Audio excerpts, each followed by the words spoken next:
Hello everyone दोस्तों, welcome back to our YouTube channel. और आज हम एक ऐसी स्टोरी की बात करने वाले हैं जो बहुत ही स्पेशल होने वाली है, क्योंकि आज की ये स्टोरी जो हम पढ़ेंगे वो बहुत सारे मन में सवाल खड़े कर देती है, आपको सोचने में मजबूर कर देती है कि इस स्टोरी के अंत में क्या हुआ, या इस दोनों जो हमारे कैरेक्टर है उनके बीच में जो बातें होती है, जो सीन्स होते हैं, वो क्या कहना चाहते हैं। वो भी सारे सवाल आप हमें कमेंट सेक्शन में पूछना, जिससे कि आपको क्यूरियोसिटी को समझने में हेल्प होगी। तो दोस्तों आगे बढ़ते हैं हम लोग। स्टोरी हमें ऐसे सफ़र और ऐसी पिक्चर दिखाती है कि हमें सोचने पे मजबूर हो जाते हैं कि आगे क्या होगा। ये मैंने बताया आपको, दोनों कैरेक्टर की मन की बातें और इनके बीच का जो कनेक्शन दिखाया गया है वो बहुत ज़्यादा स्पेशल है दोस्तों। इसके बाद हमको पता नहीं चलता कि रियलिटी और फिक्शन के बीच में क्या फ़र्क है। हमें लगता है कि हम खुद उस नैरेटर की जगह पर बैठे हैं और सारी चीज़ें खुद ही एक्सपीरियंस कर रहे हैं, और इमोशन की जो बाढ़ आपके मन में आएगी वो भी आप महसूस करेंगे इस पूरे वीडियो के दौरान। तो चलिए, ये बहुत ही much awaited story the night train at Deoli by Ruskin Bond, हम इसको शुरू करते हैं। इसकी समरी हम देखते हैं दोस्तों। कहानी शुरू होती है जब एक नरेटर होते हैं, वो हमें बताते हैं कि वो अपनी जो छुट्टी होती है गर्मियों की, वो देहरा में अपने दादी के घर गुजारते थे, और वो जहाँ रहते थे वहाँ से वो ट्रैवल करके अपने दादी के घर पे जाते थे।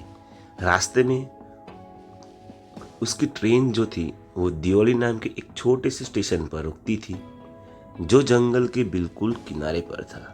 वहाँ बस एक चाय का ठेला, एक फल बेचने वाला और कुछ आवारा कुत्ते होते थे। नैटर कभी किसी को ट्रेन में चढ़ते या उतरते नहीं दिखता और सोचता था कि ये ट्रेन यहाँ क्यों रुकती है। नैरेटर को दियोली से एक अलग सा लगाव था। उसे ये छोटा सा जो स्टेशन था उदास स्टेशन लगता था। वो अक्सर सोचता था कि एक दिन ट्रेन से उतरूंगा और दियोली का चक्कर लगाएगा और देखूंगा कि वहाँ पर क्या होता है, ये दियोली स्टेशन कैसा है। जब नरेटर 18 साल का था, एक सुबह उसने ट्रेन रुकने पर एक लड़की को देखा जो टोकरियाँ बेच रही थी। उसके कपड़े पुराने थे और पैरों में चप्पल भी नहीं थी, लेकिन उसकी चाल में एक अलग ही शान थी। उसकी काले बालों और गुमहीन आंखों ने नरेटर का ध्यान खींच लिया और दोनों की आंखें मिल गई दोस्तों। मेरा आवाज़ थोड़ा सा बैठ गया है तो प्लीज़ थोड़ा एडजस्ट कर लेना।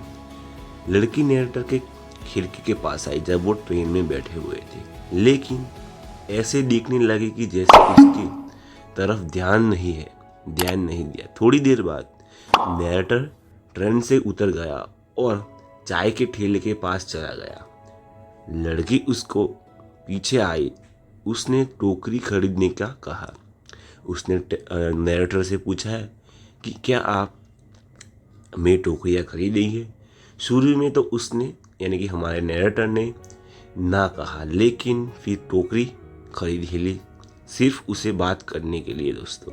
तभी ट्रेन की सीटी बजी और नरेटर को वापस ट्रेन में चढ़ना पड़ा। ट्रेन छोड़ने के बाद भी लड़की का चेहरा नरेटर के जहन में बैठ गया था, यानी कि उनके दिलो दिमाग में बैठ चुका था। उसकी याद उसका पीछा नहीं छोड़ रही थी, लेकिन देहरा पहुंचते ही ये यादें धुंधली लगने लगी। 2 महीने के बाद जब नरेटर वापस लौटे रहा थे, उसने दियोली स्टेशन पर उस लड़की को देखने की उम्मीद लगाई। नरेटर की खुशी हुई जब उसने देखा कि लड़की फिर से प्लेटफॉर्म पर चल रही थी। दोनों ने एक दूसरे को पहचान ला, जैसे कि पुराने दोस्त हो। इस बार लड़की किसी और की टोकरी नहीं बेच रही थी, बल्कि सीधे नरेटर के पास आई। दोनों ने बिना कुछ कहे एक दूसरे के साथ एक गहरी बात की। नरेटर चाहता था कि वो लड़की को अपने साथ ही ले आए। जब ट्रेन की सीटी फिर से बजी, नरेटर का मन नहीं था उसे छोड़ने का, पर उसे ट्रेन में वापस जाना पड़ा। उसने वादा किया कि वो वापस आएगा और पूछा कि वो लड़की वहाँ होगी।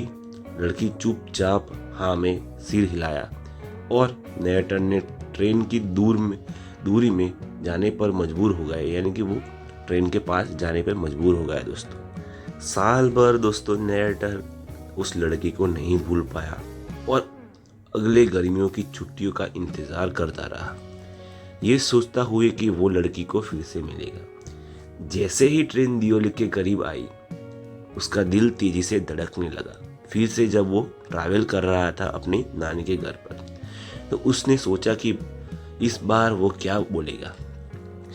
पर जब ट्रेन दियोली पहुंची, नरेटर को गुस्से में लड़की कहीं नहीं नजर आई। उसने प्लेटफॉर्म पर खोजने का शुरू किया लड़की, लेकिन कहीं पर पता नहीं चल रहा था उसका। नरेटर ने स्टेशन मास्टर से पूछा, लेकिन किसी को उसके बारे में कुछ नहीं पता था दोस्तों। इस बात ने नरेटर को उदास कर दिया। नरेटर बेचैन हो गया, डिसाइड किया कि वो एक बार दियोली में जाएगा। जब वो वापस गया, उसने देखा कि स्टेशन मास्टर बदल गया था और नए को लड़की के बारे में कुछ भी नहीं पता था। चाय ठेले वाले आदमी से पूछा, पर उसने कैजुअली कहा कि लड़की अब वहाँ नहीं आती, लेकिन उसे भी पता नहीं था। नरेटर ने सोचा कि एक दिन वो दियोली में उतरेगा, पूरा दिन वहाँ गुजारेगा और लड़की को ढूंढेगा। उसने अपने आप को इस सोच से तसल्ली दी, लेकिन मन में उसे पता था कि शायद ये कभी नहीं हो पाएगा। सालों तक नरेटर दियोली से गुजरता रहा, लेकिन कभी ट्रेन से नहीं उतरा। उसे ये बात समझ आ गई कि उसने जो यादों में सजाए था, यानी उसने जो यादें बनाई थी, उसे तोड़ने से बेहतर है कि वो सपने देखते रहा। शायद लड़की अब वहाँ नहीं हो, शायद उसकी शादी हो गई हो।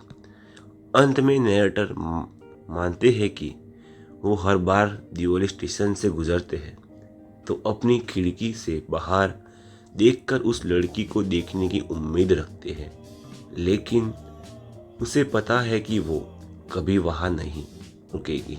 उसे सपने देखने और सोचने बेहतर लगते हैं हकीकत से सामना करने की जगह। दोस्तों, ये स्टोरी एक अलग ही दुनिया में हमें टेलीपोर्ट करती है, जहाँ पर एक ऐसे लोग की बातें हमें दिखाई गई है, जहाँ पर वो एक एक्सीडेंटली मिलते हैं ट्रेन रुकने पर और दोनों को अपने मन के अंदर जो भावनाएं उनके दिलों में बहती है, दोनों थोड़ी सी बात करते हैं, उनकी नज़रें मिलती है और एक ऐसी दोस्ती बन जाती है जहाँ उन दोनों को एक अलग से रिश्ते में बांध देती है।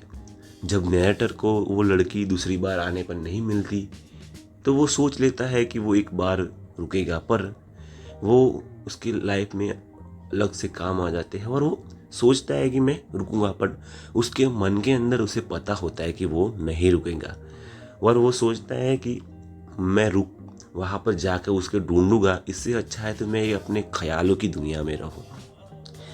जो ये रस्किन बॉन्ड ने ये हमें जो डिस्क्रिप्शन दिया है वो एक अलग सी जो हमें फीलिंग देता है कि आगे क्या हुआ होगा, किस वजह से हमें जो लड़की नहीं मिलने और जो नरेटर है उसकी लाइफ में किस तरह की घटनाएं हुई होगी।